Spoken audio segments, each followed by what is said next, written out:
ॐ अज्ञानतिमिरान्धस्य ज्ञानाञ्जनशलाकया सत्सुरोन्मिलितं येन तस्मै श्रीगुरुवे नमः। नमो ॐ विष्णुपादाय कृष्णप्रेष्ठाय भूतले श्रीमते भक्तिवेदान्तस्वामीति नामिने। नमस्ते सारस्वती देवे गौरवाणी प्रचारिणे निर्विशेष शून्यवादी पाशातदेशतारिणे। जय श्री कृष्ण चैतन्य प्रभु नित्यानंद श्री अद्वैत गदाधर श्रीवासदि गौर भक्त वृंद। हरे कृष्णा कृष्ण कृष्णा हरे हरे, हरे राम राम राम हरे हरे। ஹரே கிருஷ்ணா. பக்தர் எல்லாருக்கும் என்னுடைய பணிவான வணக்கம். தினம் ஒரு பகவத்கீதை, எளிமையான விளக்கம், எளிதாக எவ்வாறு பயிற்சி செய்வது. அப்போ இன்னைக்கு முதல் நாள் இந்த புருஷோத்தம மாதத்துல இன்னைக்கு முதல் ஸ்லோகம் பகவத்கீதையில முதலாம் அத்தியாயம் முதல் ஸ்லோகம், குருக்ஷேத்திர போர்க்களத்தில் படைகளை கவனித்தல். இந்த அத்தியாயத்தோட தலைப்பு.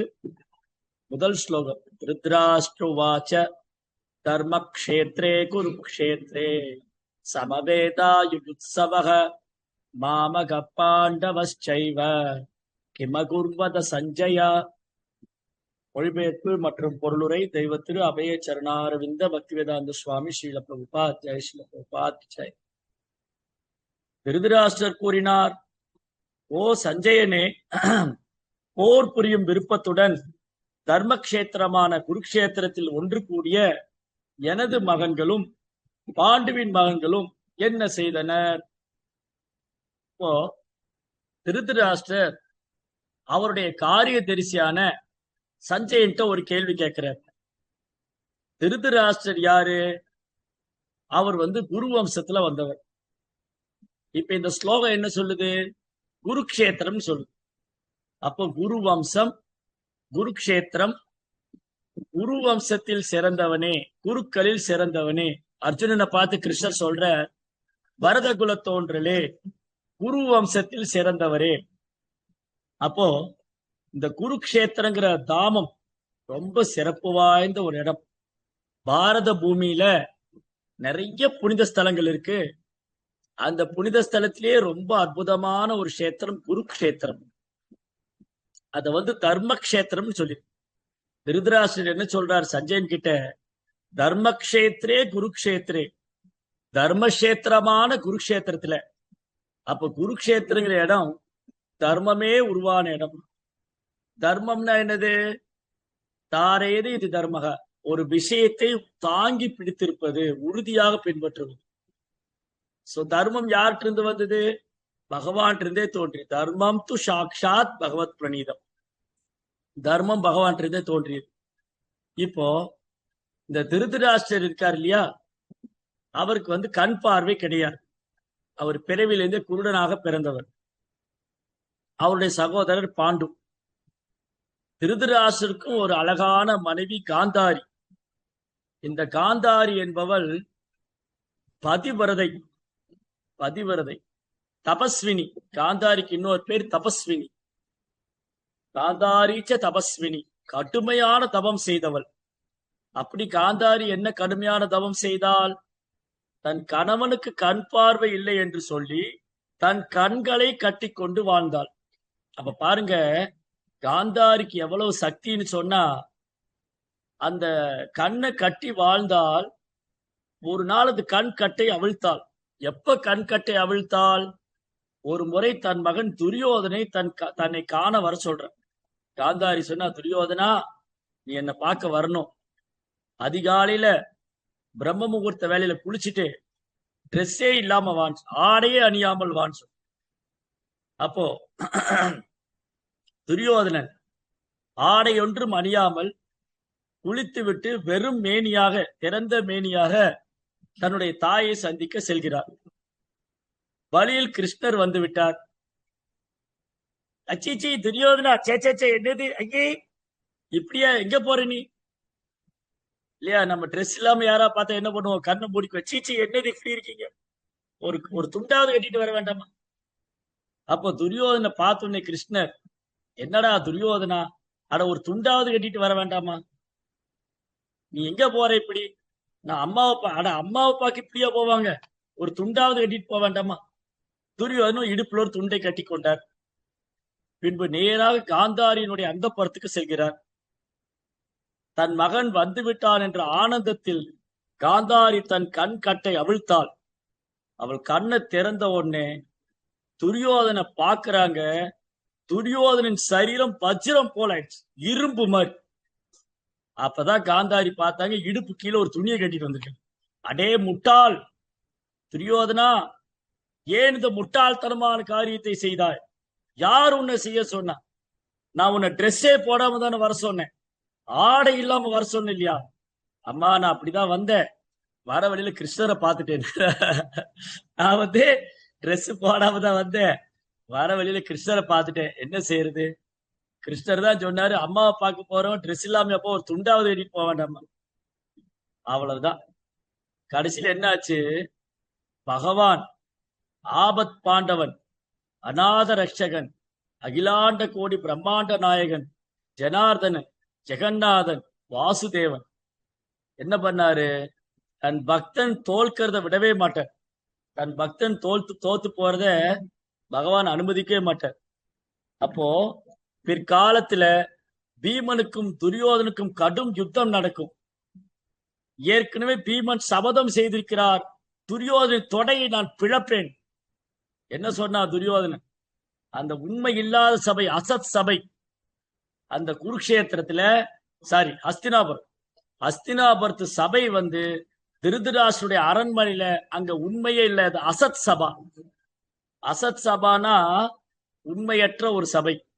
அங்க வந்து திரௌபதி என்று திரௌபதி ஒரு பெண் என்றும் பாராமல் அந்த சபையில் இழுத்து வந்து அவளுடைய சேலைய துயில் உருவ சொன்னான் துரியோதனன்.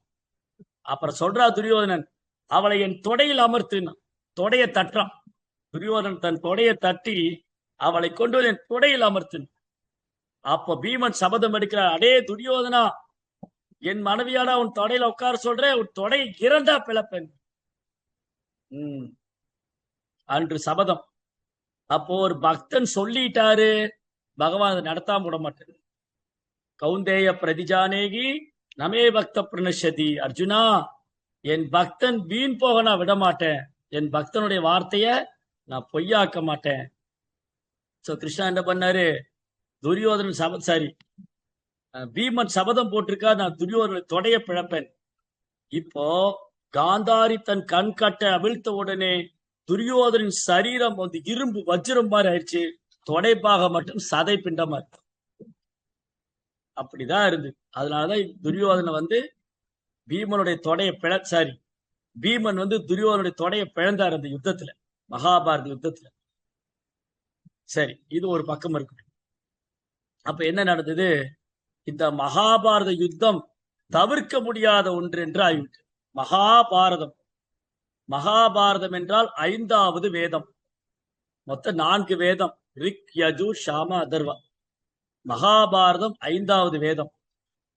அந்த மகாபாரதத்தில் மிக முக்கியமான பாகம் பகவத்கீதை. ஏன் மகாபாரதம் 5வது வேதம்? மகாபாரதத்தில் தர்ம, அர்த்த, காம, மோக்ஷா.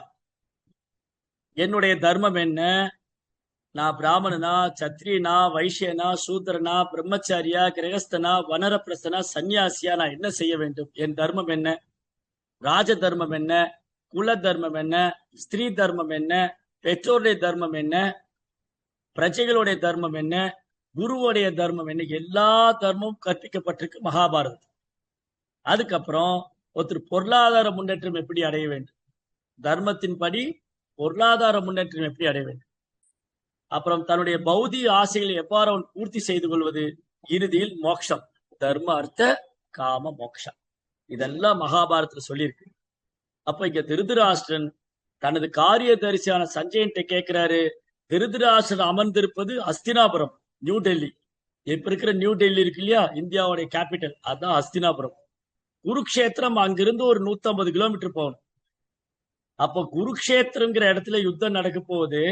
திருதராஷ்டிரர் வந்து அஸ்தினாபுரத்து அரண்மனையில உட்கார்ந்துருக்காரு. சஞ்சயன்ட்ட கேட்கிறார், அங்க என்ன நடக்குது? தர்மக்ஷேத்ரே குருக்ஷேத்ரே சமவேதா யுத்சவா மாமக பாண்டவச்சைவ கிமா குருவத சஞ்சயா. ஓ சஞ்சயனே, தர்மக்ஷேத்திரமான குருக்ஷேத்திரத்துல யுத்தம் செய்ய முடிவு பண்ணிருக்காங்க. அங்க என்னுடைய பசங்களும் பாண்டுவோடைய பசங்களும் என்ன பண்றாங்க? டீ சாப்பிடவா போயிருக்காங்க? அவரே இந்த கேள்வி கேட்கிறேன். குருக்ஷேத்திர போர்க்களத்துல என்ன நடக்குது? என்னுடைய பையன்களும் பாண்டுவோடைய பையனும் என்ன பண்றாங்க? அவங்க டீ சாப்பிடலாம் போல, சண்டை போட போறாங்களா இல்லையா? அதான் கேள்வி. இப்ப திருதராசுடைய கேள்வி என்ன? என்னுடைய பையனும் பாண்டுவோடைய பசங்களும் சண்டை போட போறாங்களா இல்லையா? ஏன் இந்த சந்தேகம் அவருக்கு வந்தது? இப்ப அடுத்த கேள்வி என்னன்னா, திருதராசருக்கு போய் ஏன் இந்த சந்தேகம் வந்தது? ஏன்னா அந்த இடம் அப்பேற்பட்டது. திருதராசுடைய மனது இங்க தெளிவாக தெரியுதுன்னு பிரபுபா சொல்றாரு. பிரபுபா பொருளுரையில் என்ன சொல்றாரு? பாண்டவர்களும் குரு வம்சத்துக்காரங்க தான், எல்லாம் ஒரே வம்சத்தை சேர்ந்தவங்க தான். பாண்டவரும் குரு வம்சத்துக்காரங்க, கௌரவர் எல்லாருமே கௌரவர்கள் தான். ஆனா வேண்டுமென்றே திருதராஷ்டிரன் தன் மகனை மட்டும் கௌரவர் என்று சொல்லி பாண்டவர்களை பாண்டு புத்திரன் என்று மரபிலிருந்து பிரித்து விட்டார்.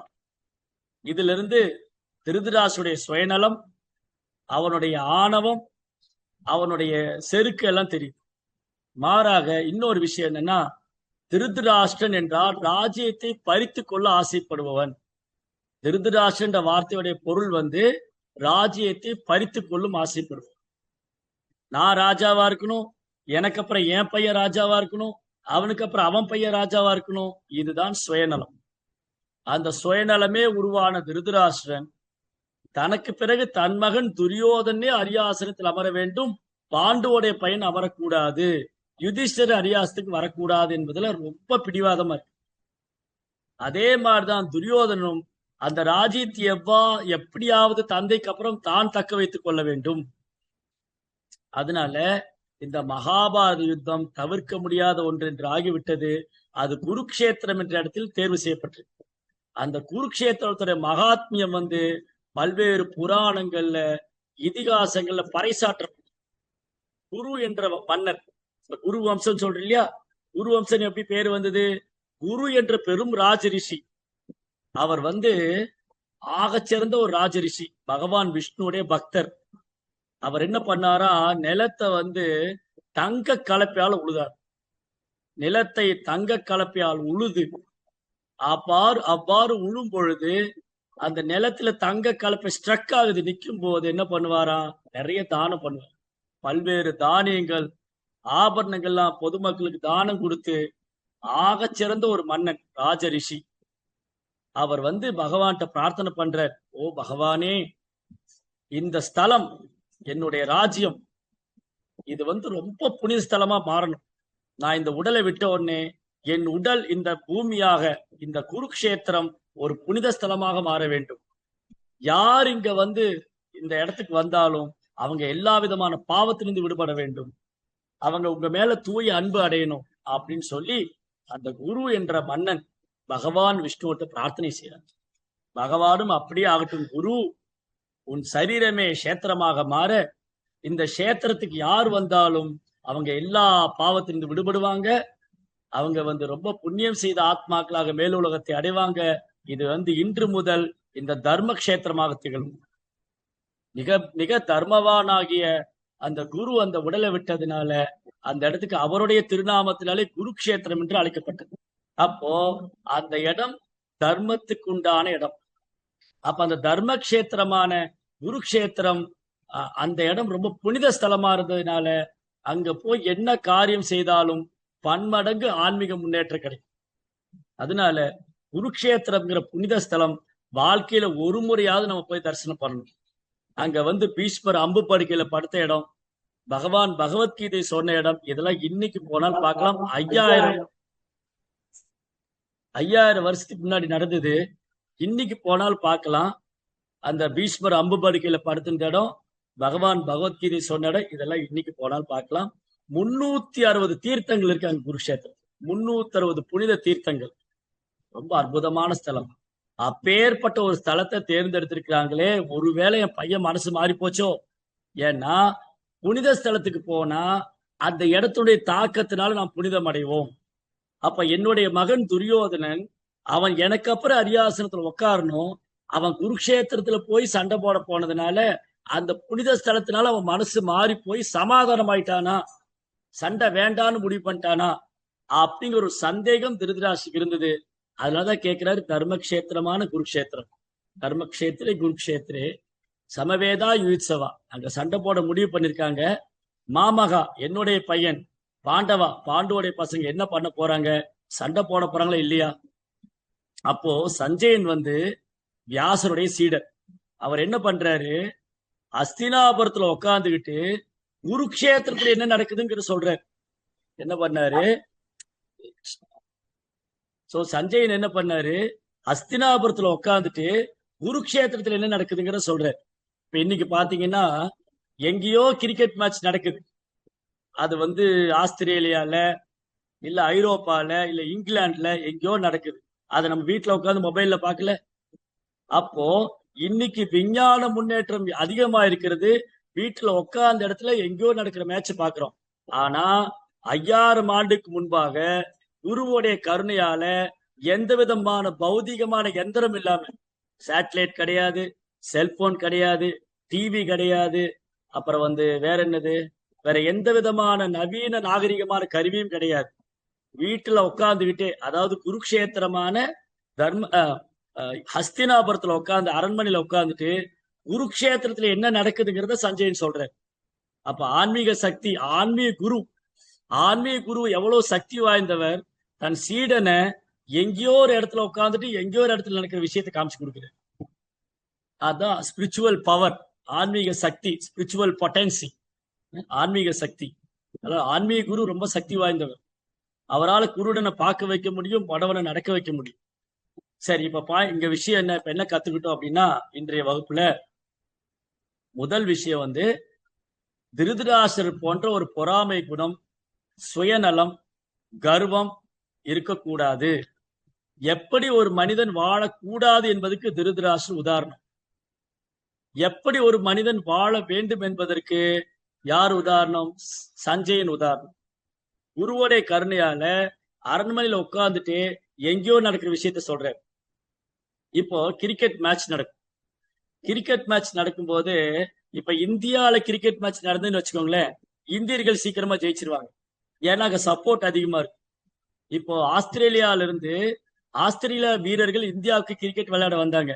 அவங்க தோக்கிறதுக்கு வாய்ப்பு அதிகம். ஏன்னா இங்க உள்ளூர் மக்கள் எல்லாம் இந்தியா அணிக்குதான் சப்போர்ட் பண்ணுவாங்க. அப்ப இந்த பிச்சு அவங்களுது, அந்த இடம் அவங்க வளர்ந்த பூமி, அவங்க பயிற்சி பண்ண பூமி. அப்ப ரொம்ப ஈஸியா ஜெயிச்சிருவாங்க. அப்படிதான் திருதராஷ்டிரர் என்ன நினைக்கிறாரு, என் பையன் ஒரு அயோக்கியன், அவன் குருக்ஷேத்திரத்துல போய் கட்டாயம் ஜெயிக்க போறது இல்ல, ஏன்னா குருக்ஷேத்திர தர்மக்ஷேத்திரமான இடம், அங்க தர்மம் தான் ஜெயிக்க போறான் அப்படிங்கிற ஒரு சந்தேகம் அவருக்கு இருந்தது.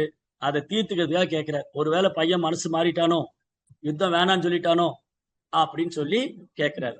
ஆனா சஞ்சயன் சொல்றாரு, அவர் உன் பையன் ஏன் அதெல்லாம் மாற மாட்டான், அவன் உன்னோட பையன் பிடிவாதமா இருக்கான், யுத்தம் பண்ணிதான் ஆவேன்னு. அதனால யுத்தம் நடக்கிறது உறுதி, அதுல மாற்றம் இல்ல. ரைட். அப்ப பிரபுப்பா ரொம்ப அழகா எழுதுற பொருளுரையில, நெல் வயலில் தேவையற்ற கலைகளை பிடுங்கி எரிப்பது போல திருதராஷ்டிரன் மகன்கள் கொல்லப்பட்டு யுதிஷ்டிர தலைமையில் ஒரு நல்ல ஆட்சி அமைக்கப்பட்டது. இதுவே பகவானுடைய விருப்பம். அப்போ பக்தனுக்கு எதிராக யார் செயல்பட்டாலும் பகவான் அவரை மன்னிக்க மாட்டார். இன்னைக்கு வகுப்பு முதல் ஸ்லோகத்துல நம்ம அழகான பாடம் தெரிஞ்சுக்கிட்டோம். குருக்ஷேத்திரங்கிற புனித ஸ்தலத்துக்கு வாழ்க்கையில ஒரு தடவையாவது போகணும். அது ரொம்ப அற்புதமான ஸ்தலம். அங்க போய் அங்க பகவான் லீலைகளை நம்ம பண்ண இடங்கள்லாம் பார்க்கலாம். திருதராஷ்டிரர் மாதிரி இருக்கக்கூடாது, சஞ்சயன் மாதிரி குரு பக்தி வேணும், துரியோதன் மாதிரி இருக்கக்கூடாது, யுதிஷ்டர் மாதிரி பகவான் மேல அன்பு செய்யணும். ஏன்னா பகவான் பாண்டவர் பக்கம் இருந்தாரு. அதை மீண்டும் அடுத்த வகுப்புல பார்க்கலாம். ஹரே கிருஷ்ணா. வீரேந்திரா ஸ்ரீமத் பகவத்கீதா கி ஜெய், ஸ்ரீல பிரபுபாத் கி ஜெய்.